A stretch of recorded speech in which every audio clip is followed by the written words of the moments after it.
Six Music. We're celebrating the life of David Bowie. This is Six Music's David Bowie Forever. Right now, it's Huw Stephens and Neil Tennant.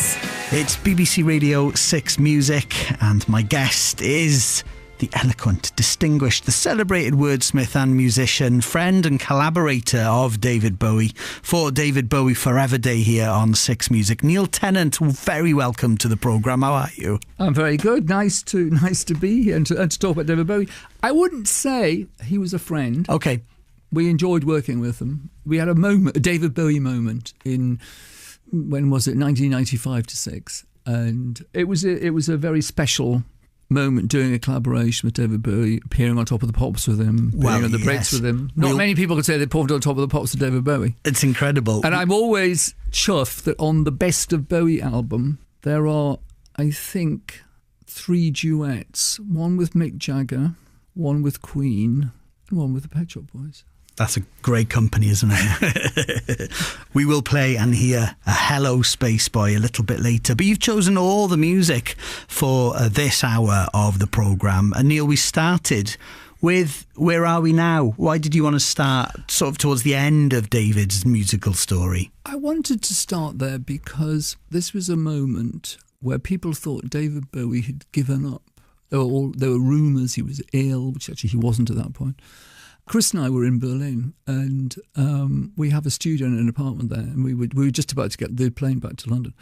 And a friend of mine texted me, David Bowie's released a new single, and I looked at it on YouTube or something, and it was so moving being in Berlin and hearing David Bowie talk about his past life and his memories of this famous period in Berlin where he lived with Iggy Pop, as I'm sure everyone knows. And also as the first track for a new album, which no one had been expecting, to do something so reflective and sort of melancholy and mentioning all these real places.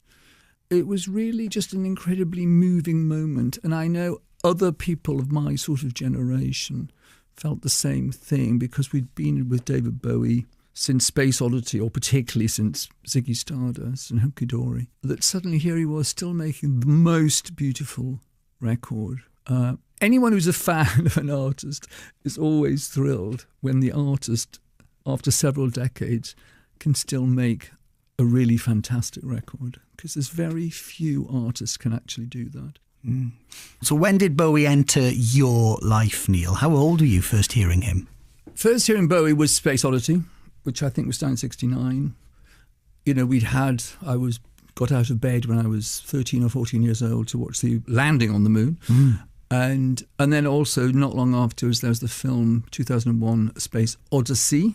And of course, Bowie's title is a pun on that, Space Oddity. That was just one of those tracks, in some ways, and I think Bowie probably might have thought this too, a classic one-hit wonder.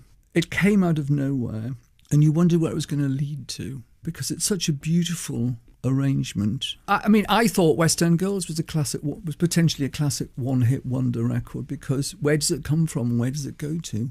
We've never done anything like it since. Bowie never really did anything like Space Oddity again. Both of those songs are such mood pieces, they have this incredible mood. But then he went away, so he was a one-hit wonder for 3 years.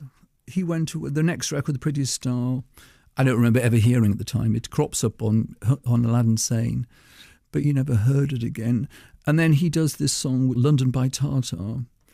I didn't hear this record until a friend of mine had a bootleg of it in the 80s or 90s. And one of the things I like about Bowie is his Londonness. And also in London by Tartar, 1970, he kind of hears glam rock coming. He's also friendly with Mark Bolan. There's a really interesting thing that in 1969, and David, Mark Bolan and Elton John all know each other. Mm. They're all playing clubs. They're all playing the Marquee, for instance. David has the hits. David's winning, but then David's losing. Because Mark, at the end of 1970, has a huge hit with Ride a White Swan.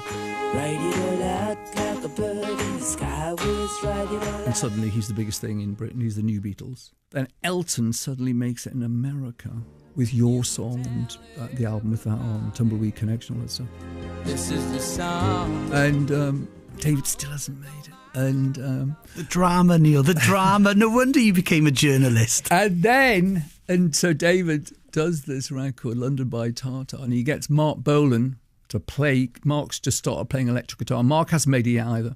And during the recording session, Mark's wife, June, throws a total wobbler, apparently, and says, Mark's too good for you. He shouldn't even be playing on your record. and Mark doesn't really talk to David, and he plays the guitar solo on this.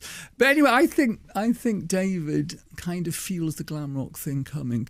And also, David's a real Londoner. He's one of the great London pop stars. You know, he's from Brixton and then Beckenham and all the rest of it. And you can sort of feel David in sort of Brixton Market listening to this.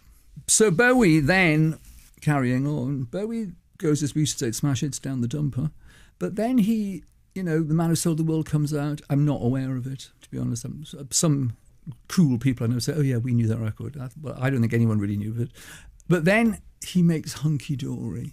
And Hunky Dory is probably his best album. It's a sort of pointless thing to say, but of all the albums, it's probably one I like best.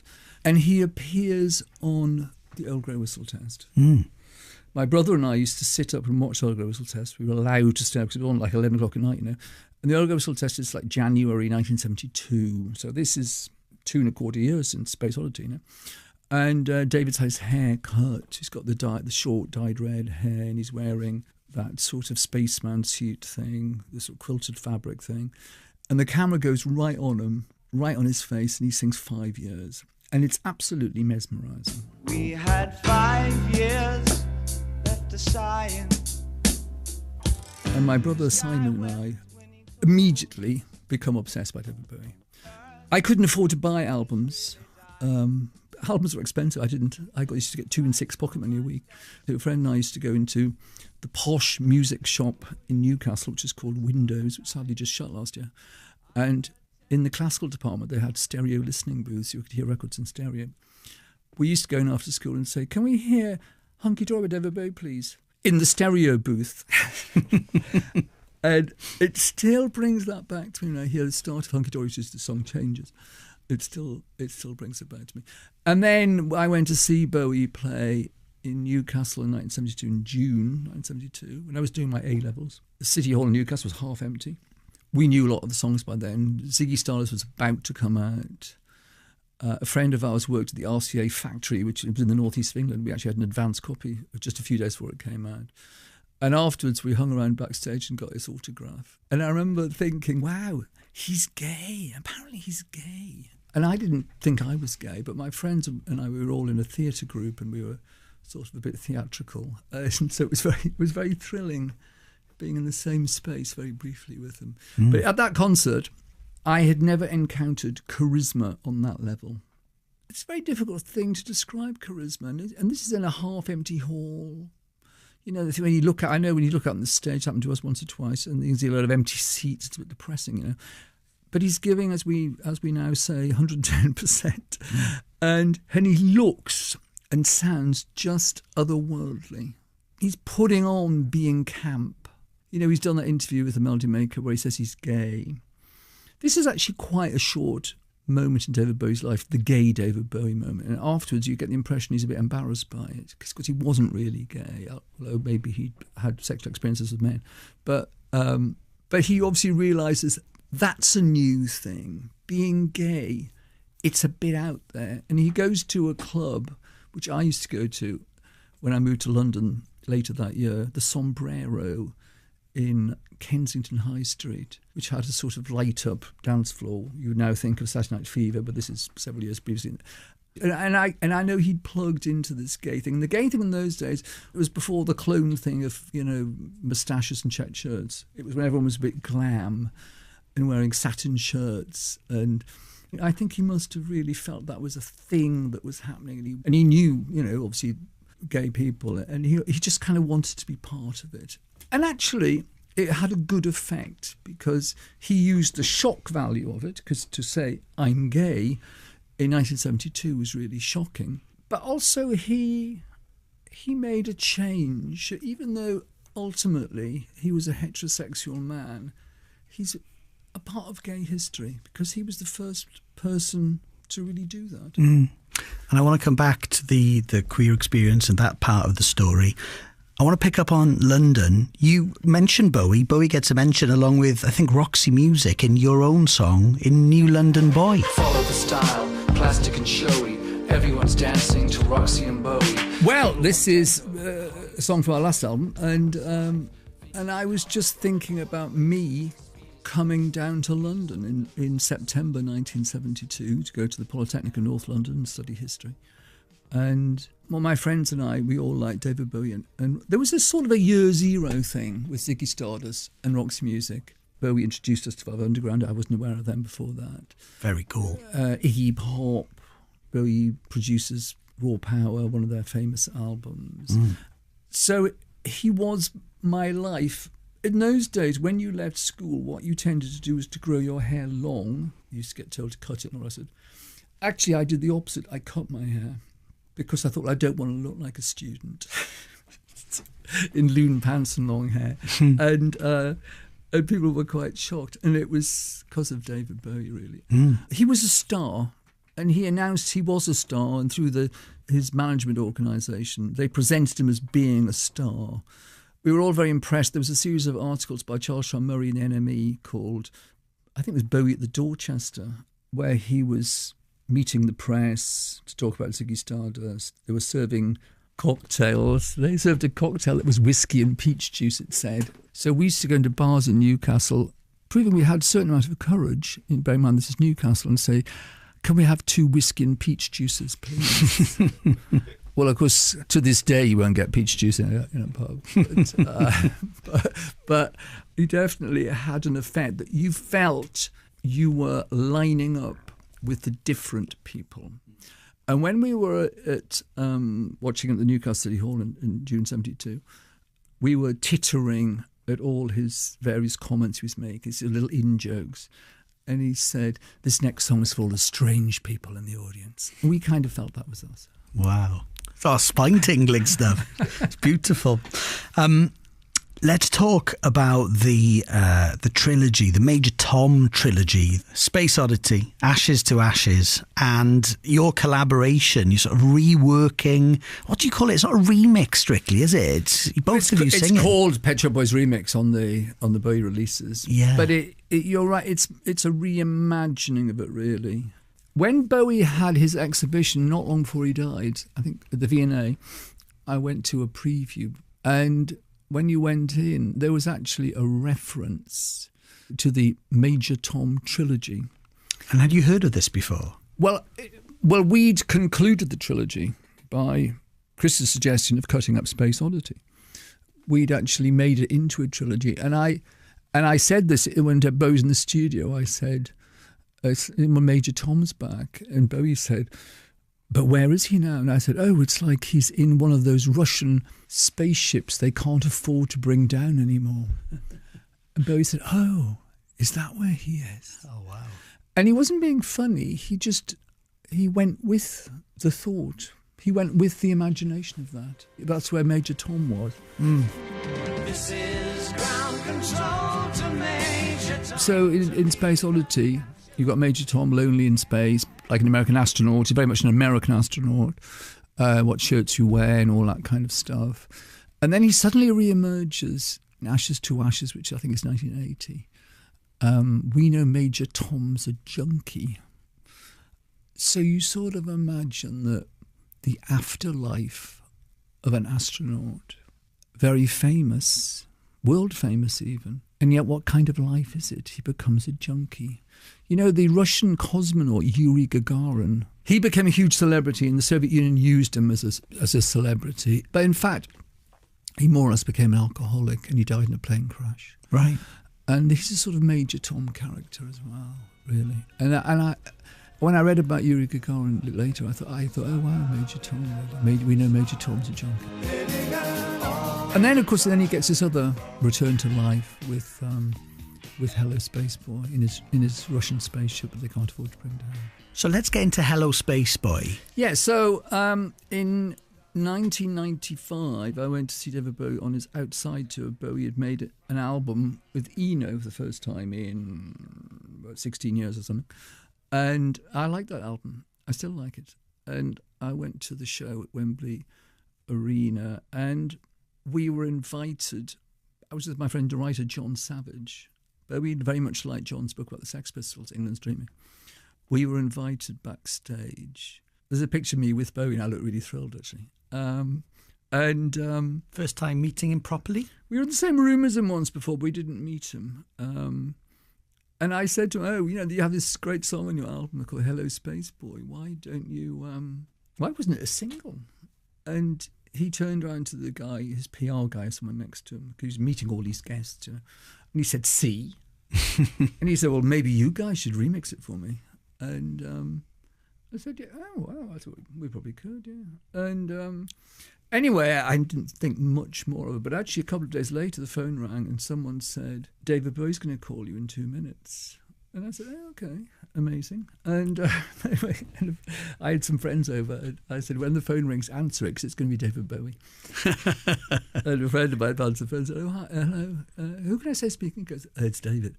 And anyway, he said, "What do you do with this remix?" And so I found out Chris said, do you want to do this remix to David Bowie? And he said, "Yeah, of course." And we went into a studio in Regent's Park Road in London, and we sort of analysed the track. If you played the album version, our version, that Bowie had this thing nice. He liked doing noise, and he was into. It's quite industrial, isn't it? He liked industrial music. He very much liked Nine Inch Nails. He liked things like the Pixies and stuff like that. Stuff which is great, but to be honest, it's not really on our radar particularly. And Chris said, "Well, there's only one verse." We come from the Trevor Horn School of Production. It's lazy to repeat the first verse twice, even though I do that. It's a sin. I do. There's a first verse, second verse, and then the first verse is repeated. And even now, I think it's lazy. And he said, "I know what you could do. You could cut up his lyrics," because that's what he does, because we'd all seen the Alan Yentob documentary. So we decided to do Space Oddity, and we cut up the lyrics. And in doing so, because it's space... And I'd already said to David Bowie backstage at Wembley, it restates your best themes, gender confusion and space. And because it's a great line, do you like boys or girls? It's confusing these days. It's actually almost his most succinct statement on that. And then the phone rang. It was David Bowie. And he said, "Oh, how's it going?" And we said, "Oh, yeah, you didn't have a second verse, so we've cut up the lyrics of Space Oddity to create one." And there was a pause. And I thought, "Oh, God." He's annoyed. And he said, "Yeah, sounds like I better come in." And so I went and sang our new verse as a guide vocal for him to sing. Anyway, he came in. It was amazing. He came in, by himself, wearing an overcoat. When he left a scarf. And so we had to send it back to him. And that was amazing. It was from Banana Republic, a very ordinary... chain store in America at that time. You expect to be wearing, I don't know, Givenchy or something. Versace. And I was just really kept it, actually. So Bowie comes and then he hears the track. We've kind of really pumped it up, made a sort of pop record. We actually borrow another pop song to make the chorus more chorusy. "Hello, space boy, space boy, space boy, space boy, hello." And the reality is we took that from "It's not over, not over, not over, yeah. It's not over, not over, not over, not over, yeah." Grace, a great record. It's a great record. Yeah. So we sort of took that. Anyway, he laughed and said, "Oh, it's fantastic." He said, "But you'll have to sing it." And so it became a duet, which we weren't expecting. And also at the beginning of the record, we sampled something from the start of the Outside album. Has a mysterious atmospheric start, and so we sampled that. And he says this great line, which is by a poet called Brian Geisen: "If I fall, moon dust will cover me." I think that wasn't in the song originally, but it was from another part of the album. And it makes this very beautiful, before the drums start pounding in a Pet Shop Boys kind of way. And then I was having this incredible experience that I was sitting... Chris was on the sofa, lying down with his eyes shut, not actually asleep, but looking like he is, which David Bowie, like so many people, was kind of intrigued by the fact Chris appeared to be asleep. And And he kept saying, Chris, what do you think? What do you think? Coming through the microphone. And Chris says, oh, what? Why are you asking me? And he said, what voice do you want? This was to do to his new vocals. And I said, Cockney. To Return to London by Tata. And he went, hello, Spice Boy, you're sleepy now. It was a really fantastic moment, actually. It's a wonderful record. David Bowie Forever Day. 10 years since Bowie left us. My guest is Neil Tennant. How's the 10 years been for you, Neil? Does it feel bigger than that? Does it feel like Bowie is still here? It certainly doesn't feel like 10 years ago. I remember, I think we all discovered waking up on that morning on my phone or something. And I remember calling up Chris and talking about it. And we put up a post, because that's what you do. I wrote the post and it said, we are all Bowie's children. By that, I didn't mean we, the whole world, of Bowie's children. I meant our generation of musicians are all, the 80s mob particularly, are genuinely all Bowie's children. It's interesting, right the way through, though, beyond sort of Spandau and Duran and Boy George and to Trent Reznor, maybe Robert Smith of The Cure. Bowie did something. He brought a playing a part thing into pop music that had never been admitted to. It might have existed, Billy Fury wasn't really Billy Fury. He was a bloke, and it was a strain for him, I think, being Billy Fury. The Beatles were essentially a performance of the Beatles. But Bowie really clarified that as a strategy in people's minds. And I think a lot of people took that on board. And in some ways, it's a healthy thing to admit that the person on the stage and in the video and on the record is not really the person in the supermarket queue. It's a projection and a performance. And I think that was Bowie's big contribution that he made with that. We've just heard two of your other David Bowie choices tonight, Stay and After All, which I believe, Neil, helped tell his importance to LGBTQ plus culture. After All, you can talk about queer relevance, but what Bowie has is otherness. He's not like other boys, David Bowie. He's got an otherworldly quality. He said he's gay, even though he's married to a woman, got a son. And I didn't know this album at the time, but I remember reading that David Bowie had made a record where he wore a dress on the front cover. And this is the album, The Man Who Sold the World. And it was a statement of fluidity as much as anything else, as much as sexuality. And in After All, I took it at the time to mean it was like guys in some sort of gay bar. But I think it was about his brother in the psychiatric hospital as well. And so it's a fantastic statement of his otherness.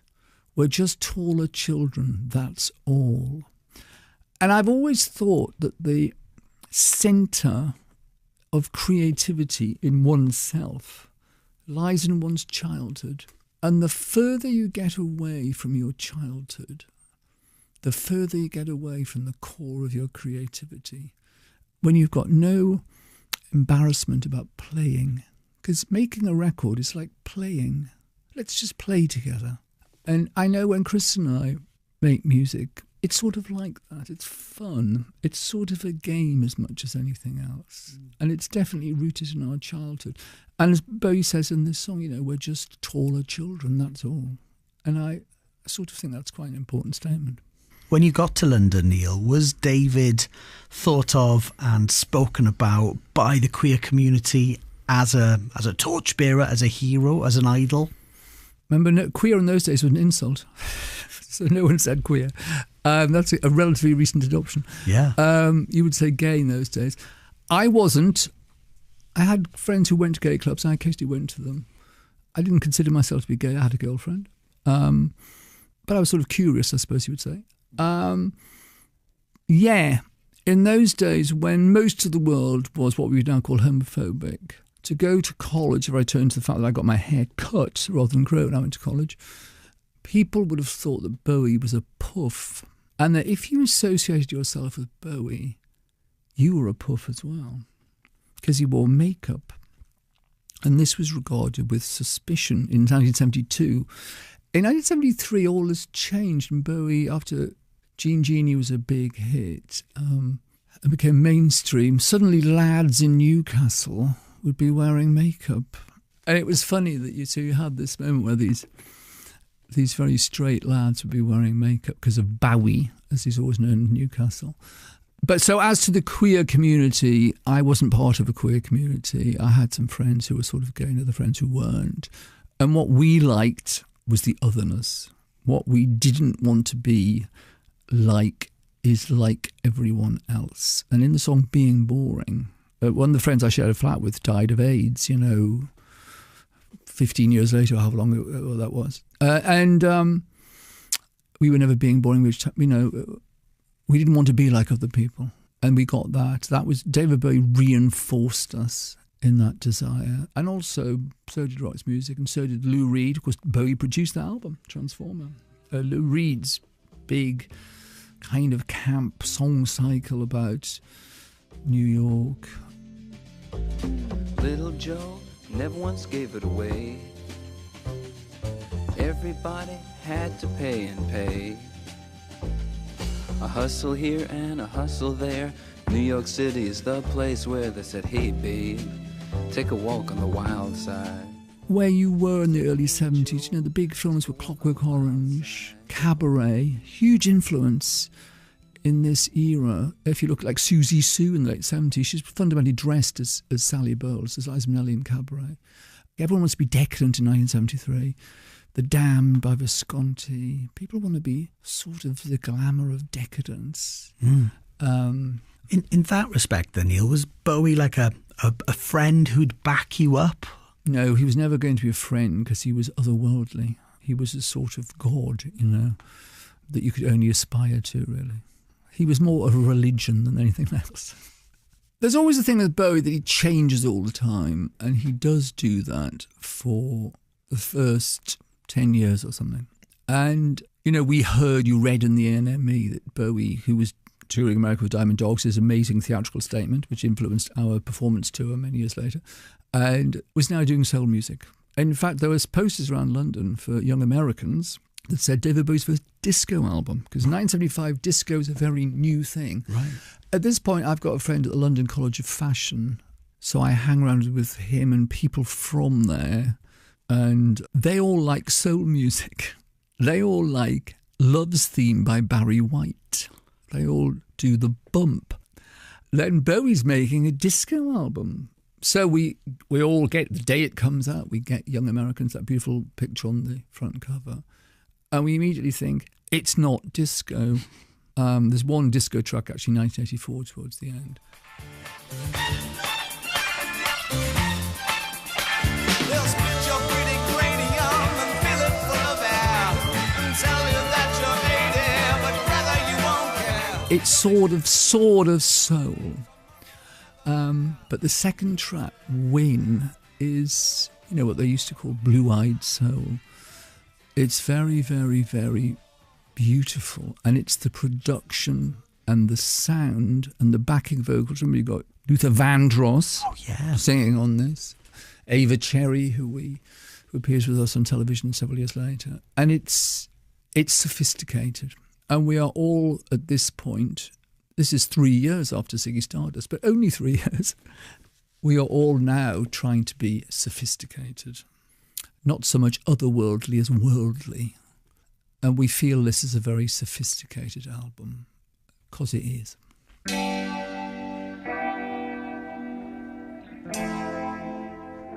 Win by David Bowie, chosen by my very special guest here to close David Bowie Forever Day here on BBC Radio 6 Music, Neil Tennant. Well, you've chosen some beautiful records. I mean, do you still listen to Bowie 10 years after his death, Neil? Yes, I listen to Bowie quite often. When would you reach to listen to David? When I listen to music, I listen to my car driving around Kent, and maybe walking. I do a lot of walking for exercise and enjoyment, but I listen on my AirPods to music. And sometimes I think, oh God, I haven't heard Diamond Dogs for ages. And so I listen to that, for instance. Bowie's last album, Black Star, as it turned out, came out right before he died. It was a bit like Where Are We Now? It came out of nowhere. You'd heard rumours he wasn't very well. And suddenly this album dropped. And what was amazing is that it was really, really good. Bowie always talked about changing, but the reality is he worked with the same band for almost the last 20 years. When we did Hello Space Boy, he phoned me up and he said, he wanted us to do Top of the Pops with him. But in the course of the conversation, he said, I'm going to make an album, 4 tracks with 3 producers, Moby, Tricky, and Pet Shop Boys. And I said, oh, wow, that would be amazing. Yeah, we'd love to do that. And he said, but I have to have my band. And I said, well, no, we don't work with the band. I said, otherwise there's no point in getting us, because that's not what we are. We don't produce bands. We are, in effect, the band. And that album, of course, never happened, which I think is a shame. Yeah. Moby, Tricky, and Pet Shop Boys. Wow. 4 tracks each. Wow. And he stuck with this band for a long time, and I don't think did change his music enough. Then, for some reason, he sees some jazz group in a New York club, because he's living in New York, and for a long time before he dies. And he makes an album with a completely different set of musicians. And it's a great moment, because it doesn't sound like previous, recent Bowie. Maybe a bit like Where Are We Now? Which itself doesn't sound the rest of the album it comes from. And he makes this mysterious album that everyone I know plays that whole weekend. And the reason I say that weekend is because I think it's the Monday or the Tuesday we hear he's died. And the album's mysterious, the opening track, Black Star. What on earth is it about, really? And then on side 2, at the end, right at the end of his career, as it turns out, you get 2 of the best records he's ever made. And the last track, I wonder, is he self-consciously, because he obviously knows he's ill, is he self-consciously summing up his life, or his contribution, or what he's tried to do, maybe failed to do? I can't give everything away. But musically, people don't talk so much about David Bowie as a composer. David Bowie always, as all musicians will tell you who are interested in him, has very interesting chord changes. When I was a kid, I had the David Bowie songbook, which came out about 1972 or 3. And I was always struck by what strange chord changes, how he'd suddenly go up a semitone, which you don't normally do. And this last song on his record is a great chord change. And it's a fantastic vocal. And then when you discover a few days later, it's actually the last track on the last album. It's an amazing way of performing right before the curtain falls. It's a really incredible moment. And also David Bowie makes you feel as though it's an instinctive thing, but also clever, that he staged his death in a magnificent way. Neil Tennant, thank you so much.